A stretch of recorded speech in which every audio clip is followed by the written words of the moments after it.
নমস্কাৰ, আসসালামু আলাইকুম মৰমৰ বন্ধু বান্ধৱীসকল। আপোনালোকক স্বাগতম জনাইছোঁ মোৰ অন্য এটা ভিডিঅ'লৈ। পৰিস্থিতি আৰু সময় কেতিয়াও মানুহৰ জীৱনত একেই হৈ নাথাকে। আজি আপোনাৰ যিটো ক্ষমতা আছে, কালিলৈ সেই ক্ষমতাটো নাথাকিব পাৰে।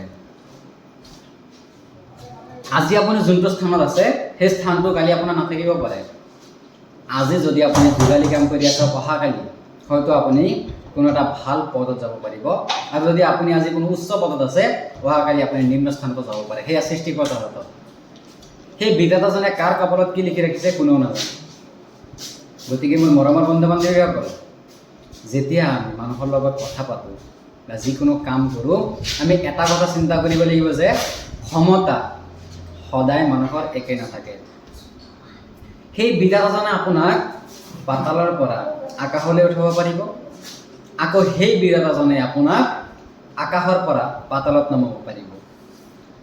কিছুমান জেগাত পৰিলক্ষিত কৰিব পাৰোঁ যে কিছুমান মানুহে কিছুমান মানুহৰ লগত এনেকুৱা ধৰণৰ অপব্যৱহাৰ কৰে,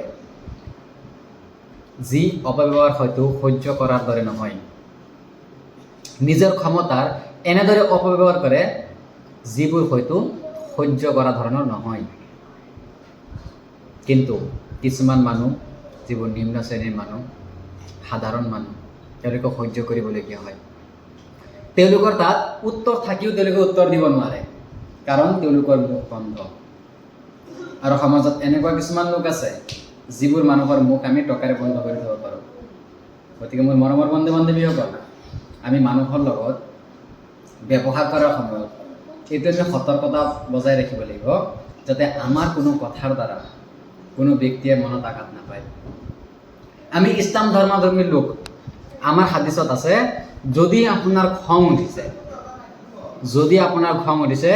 আমাৰ যিটো পবিত্ৰ স্থান পোৱা মক্কা, সেই তাৰ ঘৰ যিটো আছে, মক্কাৰ ঘৰ, কাবা ঘৰ, সেই কাবা ঘৰৰ এটা ইটা খুলি পেলাব কৈছে, তথাপি মানুহৰ মনত কষ্ট দিবলৈ মানা কৰিছে।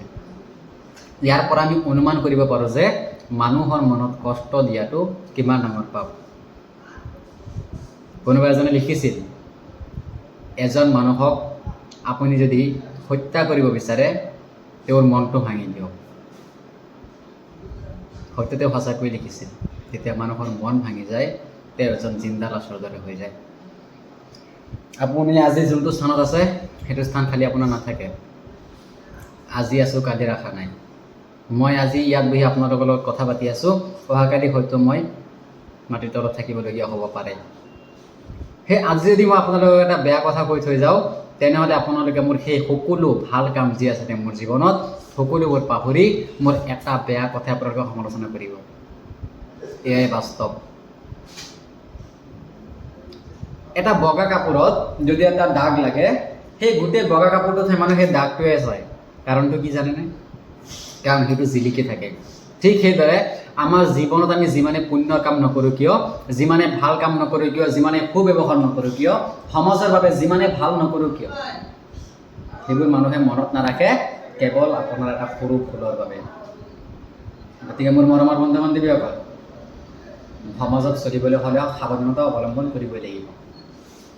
আশা কৰোঁ আপোনালোকে বুজিব পাৰিছে। আৰু মোৰ ভিডিঅ'সমূহ আপোনালোকক কেনেকুৱা লাগে আপোনালোকৰ কমেণ্টৰ দ্বাৰা জনাব। আপোনালোকৰ মতামতৰ অনুযায়ী মই ভিডিঅ' বনাবলৈ চেষ্টা কৰিম, আৰু কিছুমান বিষয় মোক দিব, যিবোৰ বিষয়ৰ ওপৰত মই মোৰ মন্তব্য দাঙি ধৰিব পাৰোঁ। চেষ্টা কৰিম আপোনালোকৰ মতে মই সেই ভিডিঅ'বোৰ বনাব বুলি।